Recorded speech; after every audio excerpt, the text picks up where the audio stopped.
Everyone, আজকে চলে এসেছি আমার প্রথম হট ইটিনের ডে ভিডিও নিয়ে। প্রথমে ঘুম থেকে উঠেই খেয়ে নিলাম হালকা উষ্ণ লেবু জল, একটুখানি মধু দিয়ে। তারপরে ব্রেকফাস্টে খেলাম কেলগস। এখানে অনেক রকমের ফল ছিল, ড্রাগন ফল, আম। আমার না ড্রাগন ফল খুবই ভালো লাগে। তারপরে দুপুরে খেতে বসে গেছি চিকেন দিয়ে। আর এই চিকেনটা আগের দিন বাপের বাড়ির থেকে নিয়ে এসেছিলাম। আর বিশ্বাস করো, এটা হলে আমার অন্য কোনো কিছু লাগে না। তোমরা কিন্তু অবশ্যই কমেন্ট করো তোমাদের যদি এই টাইপের ভিডিও ভালো লাগে, আমি বানানোর চেষ্টা করব। তারপর ঘুমিয়ে পড়েছিলাম, আর বিকালে ঘুম থেকে উঠে দেখি আইসক্রিম রয়েছে, একটা বাটি আইসক্রিম। তো ওটাই খেয়ে নিলাম বসে বসে।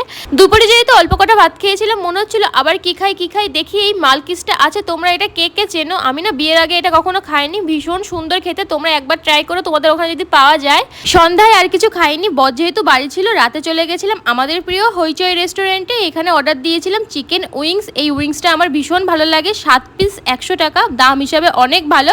আর ছিল হাক্কা নুডলস। নুডলস আমার অত বেশিও ভালো লাগে না, তো অল্প একটু খেয়ে রাতের ডিনার কমপ্লিট করলাম। আজকের মতো টাটা।